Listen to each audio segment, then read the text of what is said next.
मसूरी में rental scooty की बढ़ती संख्या को लेकर स्थानीय लोगों में भारी आक्रोश है। सभासद जसबीर कौर, विशाल खरोला, सचिन गुहेर और सामाजिक कार्यकर्ता गौरव गुप्ता स्थानीय नागरिकों के साथ कोतवाली पहुंचे और पुलिस से नशे के सौदागरों और रेंटल स्कूटी संचालकों पर सख्त कार्रवाई की मांग की। लोगों का आरोप है कि आरटीओ बिना ठोस व्यवस्था के लाइसेंस दिए जा रहे हैं, जिससे मसूरी की सड़कों पर अव्यवस्था फैल रही है। हर चौक चौराहे पर स्कूटी खड़ी दिखाई देती है, लेकिन प्रशासन, पुलिस और आरटीओ की चुप्पी चिंता का विषय है। उन्होंने कहा कि लाइसेंस के नियमों में पार्किंग की व्यवस्था और अन्य शर्तें होती हैं, लेकिन भ्रष्टाचार के चलते उनका पालन नहीं हो रहा। स्थानीय लोगों ने चेतावनी दी कि अगर जल्द कार्रवाई नहीं हुई तो वो देहरादून स्थित आरटीओ ऑफिस का घेराव करेंगे। से बताना चाहूँगा कि मैं सिप कॉलोनी का निवासी हूँ। सिप कॉलोनी में वारदात ये घटनाएं होती जा रही है। अभी हाल ही में वहाँ पे एक स्कूटी चोरी करके कोई ले गए थे, वो आपका बंचोरा में बरामद हुई है। और अभी बीच में एक लड़की की फिर स्कूटी वहाँ पे तोड़फोड़ की जा रही है। डेली की ये घटनाएँ हैं सिप कॉलोनी में, ज़्यादातर हर ही वार्ड में शायद ये घटनाएं होती जा रही है, जिसके प्रति आज जनप्रतिनिधि सारे यहाँ पे एकत्रित हुए हैं। तो मैं आपके माध्यम से ये कहना चाहूँगा कि एक तो पुलिस अपने जो गश्त लगाती है उसको बढ़ा दिया जाए, ताकि यहाँ पे ऐसी कोई घटना ना लगे। नगर पालिका से भी अनुरोध करूँगा कि हर मोहल्ले और वार्ड में मेंबर लोग यहाँ पे है, ताकि कैमरे लगा दिया जाए, ताकि ऐसा पता चल जाए कि क्यों यहाँ पे ये वारदात हो रही है। जहाँ तक ये वारदात हो रही है, ये नशेड़ी लोग हैं जो अपने नशे के सेवन करने के चक्कर में लोगों का नुकसान कर रहे हैं, लोगों की स्कूटियाँ बेच रहे हैं। कहना चाहूँगा कि जो मसूरी हमारे जो ये माहौल ख़राब हो रहा है, हमारी मैम जसबीर कौर ने स्पष्ट कर ही दिया है कि आपको दोहरी नीति जो चली आ रही है हर चीज़ में, ये दोहरी नीति हर चीज़ को ख़राब कर रही है। एक तरफ आरटीओ बोलता है हम लाइसेंस बंद कर रहे हैं, एक तरफ आरटीओ लाइसेंस देने में लगा है। दूसरी बात आती है नशे को लेके। अब पुलिस को भी हम मसूरी के कितने आरोप लगाएं। इनके भी परसों कोतवाल जी से मीटिंग जब हुई थी नगर पालिका में, आप भी थे, तो इन्होंने जब स्पष्ट कर दिया है कि हमारे पे पुलिस फोर्स कम है, तो हम इनकी बात से भी सहमत है कि वास्तव में इनके पास पुलिस कम है और काम बहुत ज़्यादा है। तो ये सोर्स से बढ़ाएगा कौन? हम तो ये कहेंगे कोतवाल साहब को भी लिखित में देना चाहिए, नगर पालिका को भी नीचे लिखित में देना चाहिए कि यहाँ पे सोर्स बढ़े। जैसा कि नगर पालिका से होमगार्ड बनाने की बात आई है या पीआरडी बढ़ाने की बात आई है, क्योंकि फोर्स तो बढ़ानी पड़ेगी। उस आरटीओ साहब से कोई ये पूछे कि मसूरी की कैरिंग कैपेसिटी कितनी है और उन्होंने यहाँ पर लाइसेंस कितने दे दिए। क्या वो इन स्कूटी वालों के, स्कूटी धारकों के गैरेज देखते हैं कि उनके गैरेज कहाँ हैं? सारी स्कूटी मोतीलाल नेहरू मार्ग पे खड़ी है, यहाँ पिक्चर पैलेस पे खड़ी है और सड़कों के किनारे खड़ी है। आप गुरुद्वारा लाइब्रेरी पे देखिए, उसके किनारे खड़ी है। और ये चलिए स्कूटी का लाइसेंस दे रहे हैं, ये देकर बच्चों को नशे की ओर बढ़ा रहे हैं। ये मैं आरटीओ साहब के ऊपर एक मामला जो है ये दर्ज करने वाली हूँ। बिल्कुल मैं मानव अधिकार में जाकर उनके खिलाफ एक केस करना पड़ेगा, क्योंकि ये नशे को बढ़ावा दे रहे हैं। क्योंकि आरटीओ वहाँ से स्कूटियों के लाइसेंस दे रहे हैं और जो स्कूटी धारक हैं वो छोटे छोटे बच्चों को आगे लगा रहे हैं। वो सड़कों पे खड़े होते हैं और स्कूटी स्कूटी स्कूटी बोलते हैं और कस्टमर को वो स्कूटियाँ देते हैं और उनको शाम को 200-400 रुपये इकट्ठे हो जाते हैं। ना वो बच्चे पढ़ाई कर रहे हैं, उनके माँ बाप भी परेशान हैं। जब उनके पास शाम को पैसा हो जाता है वो नशा करते हैं और नशे के लिए फिर वो आगे जो है वो अपराध कर रहे हैं। हमारे शहर में पहले इतना अपराध नहीं था जितना आज की डेट में अपराध बढ़ गए। कि मसूरी कितना बड़ा शहर है और कितनी यहाँ पे गाड़ी की कैपेसिटी है। अगर कैपेसिटी ज़्यादा हो जाएगी तो यातायात बाधित होना तय है, तो ये तो आरटीओ तय करे। और दूसरी बात रही कि गाड़ियाँ जो चोरी हो रही हैं, तो शिव कॉलोनी में जो अभी 4 दिन पहले एक स्कूटी चोरी हुई थी और जो बंचोरा में जाके मिली, उसके बाद परसों रात एक गाड़ी फिर से तोड़ी गई है। तो कहीं ना कहीं वारदातें बढ़ती जा रही हैं और कहीं ना कहीं मुझे तो लगता है ये नशा इसके पीछे सबसे ज़्यादा हावी है कि नशा करने के लिए लोग चोरी कर रहे हैं, उस नशे को पूरा कर रहे हैं। तो कहीं ना कहीं लगाम लगानी चाहिए। और दूसरी तरफ पुलिस प्रशासन भी कहता है कि इनके पास कर्मियों की कमी है। जब पुलिस के पास कर्मियों की कमी है तो कहीं ना कहीं आम आदमी को आगे आना पड़ेगा। बागेश्वर जिले में बढ़ते अपराधों को लेकर कांग्रेस ने कड़ा विरोध जताया है। जिलाध्यक्ष भगवत सिंह डसीला के नेतृत्व में कांग्रेस पदाधिकारियों ने पुलिस अधीक्षक को ज्ञापन सौंपा।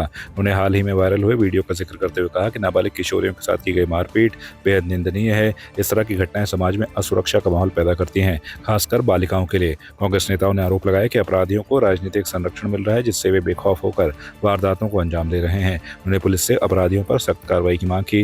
वहीं एसपी ने बताया कि मामले को गंभीरता से देखते हुए कपकोट थाने में 4 आरोपियों के खिलाफ मुकदमा दर्ज कर लिया गया है।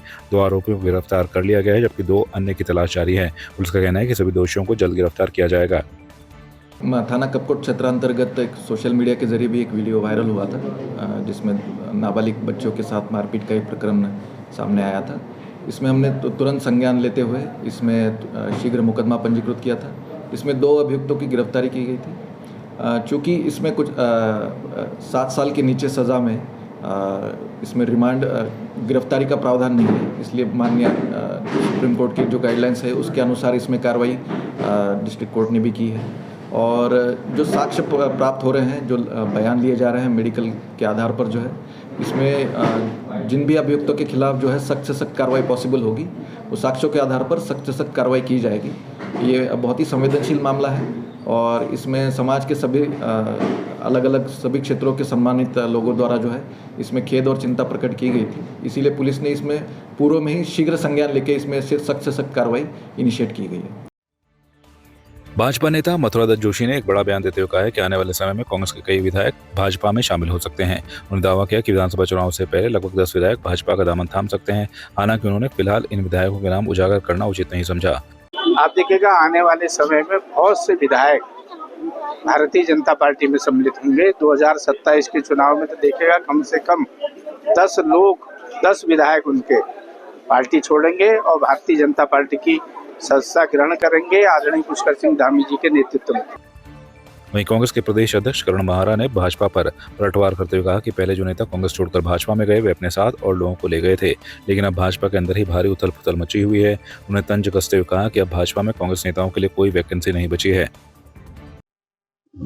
कांग्रेस के विधायक मथुरा दत्त जोशी जी बहुत बुद्धिमान व्यक्ति हैं। हो सकता है उनसे कुछ लोगों की मुलाकात रही हो। उससे पहले वहाँ जोत सिंह बिष्ट जी गए थे तो जोत सिंह बिष्ट जी ने कुछ लोगों को खींचा। रेल के पटरी डब्बे हैं, देखते हैं। और मुझे लगता नहीं कि कोई विधायक बीजेपी में जाएगा। मुझे तो उल्टा लग रहा है, बीजेपी में जिस तरीके बौखलाहट है, अब वो कांग्रेस के आए हुए भगौड़ों से इतने परेशान है कि उनका अपना कैडर जो है नाराज हो रहा, परेशान है। मुझे लगता नहीं किसी के लिए वैकेंसी वहाँ बची होगी। बागेश्वर जिले के कपकोट ब्लॉक ने नीति आयोग के आकांक्षी विकासखंड कार्यक्रम में उल्लेखनीय प्रगति कर उत्तराखंड में प्रथम स्थान और राष्ट्रीय स्तर पर 40वां स्थान प्राप्त किया है। ये उपलब्धि क्षेत्र में हुए समग्र विकास और प्रशासनिक प्रयासों का परिणाम है। कार्यक्रम के तहत स्वास्थ्य, शिक्षा, कृषि, जल संसाधन, वित्तीय समावेशन और बुनियादी ढांचे में सुधार किया गया। इस सफलता पर जिलाधिकारी आशीष भट्टगाई ने कहा कि पूरे जिले के लिए गर्व की बात है। जब प्रशासन और जनता मिलकर कार्य करते हैं तो असंभव भी संभव हो जाता है। उन्होंने आगे भी इसी समर्पण से कार्य करने का संकल्प जताया। कपकोट ब्लॉक की इस उपलब्धि से अन्य विकास खंडों को भी प्रेरणा मिलेगी और राज्य में विकास की गति को और बल मिलेगा। ये उदाहरण है कि समर्पित प्रयासों से हर क्षेत्र में प्रगति संभव है। देर शाम अचानक मौसम ने करवट बदली और बेरीनाग नगर सहित आसपास के ग्रामीण क्षेत्रों में तेज बारिश के साथ भारी ओलावृष्टि हुई। करीब 1 घंटे तक चली इस ओलावृष्टि से उडियारी, कांडे, किरोली, चौकोड़ी और देवीनगर क्षेत्रों में भारी नुकसान हुआ है। खेतों में खड़ी फसलें और साग सब्जियां पूरी तरह बर्बाद हो गई। किसानों का कहना है कि मौसम की इस मार से उन्हें भारी आर्थिक नुकसान झेलना पड़ रहा है। पहले से ही मुश्किलों से जूझ रहे काश्तकार पूरी तरह टूट गए हैं। प्रभावित किसानों ने प्रशासन से तत्काल खेतों का सर्वे कराकर उचित मुआवजा देने की मांग की है। स्थानीय लोगों ने भी प्रशासन से राहत कार्य शुरू करने और भविष्य में ऐसी घटनाओं से बचने के उपाय सुनिश्चित करने की मांग की है। मुख्यमंत्री उदयमान खिलाड़ी उन्नयन छात्रवृत्ति योजना के तहत विकासखंड द्वाराहाट में ब्लॉक स्तरीय खेल प्रतियोगिता का आयोजन द्वाराहाट इंटर कॉलेज के खेल मैदान में किया गया। प्रतियोगिता में सैकड़ों छात्र छात्राओं ने उत्साहपूर्वक भाग लिया। ब्लॉक क्रीड़ा समन्वयक त्रिभुवन उपाध्याय ने बताया कि इस योजना के अंतर्गत 8 से 14 वर्ष के आयु वर्ग के 150 बालक एवं 150 बालिकाओं का चयन पीसेट physical and sports aptitude test के माध्यम से किया जाएगा। चयनित खिलाड़ियों को प्रतिमाह 1500 की छात्रवृत्ति प्रदान की जाएगी, जिससे उन्हें श्रेष्ठ खिलाड़ी के रूप में तैयार किया जा सके। क्रीड़ा प्रभारी दीपेश उपाध्याय ने बताया कि इस योजना से प्रतिवर्ष राज्य भर से लगभग 3900 खिलाड़ियों का एक मजबूत पूल तैयार होगा, जो भविष्य में राज्य को राष्ट्रीय और अंतर्राष्ट्रीय खेल मंच पर पहचान दिलाने में सहायक सिद्ध होगा। ये द्वाराहाट के मिशन इंटरफील्ड में ब्लॉक द्वाराहाट की माननीय मुख्यमंत्री उदयमान योजना में दक्षता परीक्षण आयोजित किए जा रहे हैं, जिसमें हमारी 11 न्याय पंचायत है और 1 नगर पंचायत, कुल मिला के जो है 12 पंचायतों की ब्लॉक स्तरीय गेम है आज, जो 8 से 14 6 ग्रुपों में प्रत्येक में बालक और बालिका के आयोजित किए जा रहे हैं। और प्रत्येक आयु वर्ग में 6 बालक 6 बालिका चयनित कर जो है वो अल्मोड़ा में प्रतिभा करेंगी, जहाँ से जो है फाइनल बच्चों का सिलेक्शन होगा। विकासखंड स्तर पर माननीय मुख्यमंत्री उदयमान योजना के अंतर्गत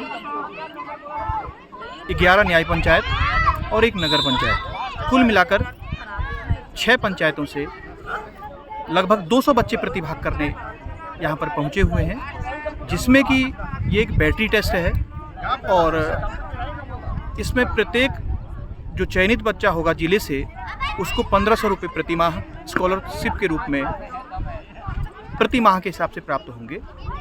और आज की जो प्रतियोगिता है यहाँ पर 6 ग्रुपों में संपन्न कराई जा रही है, जिसमें कि 14 वर्ष तक के बच्चों के लिए आज ये प्रतियोगिता संपन्न की जानी है। आपकी इस पर क्या राय है, हमें कमेंट कर जरूर बताएं। इसके साथ ही आप हमारे YouTube चैनल को सब्सक्राइब कीजिए। आप हमें Facebook, Instagram, Twitter पर फॉलो भी कर सकते हैं और संवाद 365 के साथ एक क्लिक में जुड़ने के लिए डाउनलोड कीजिए संवाद 365 ऐप।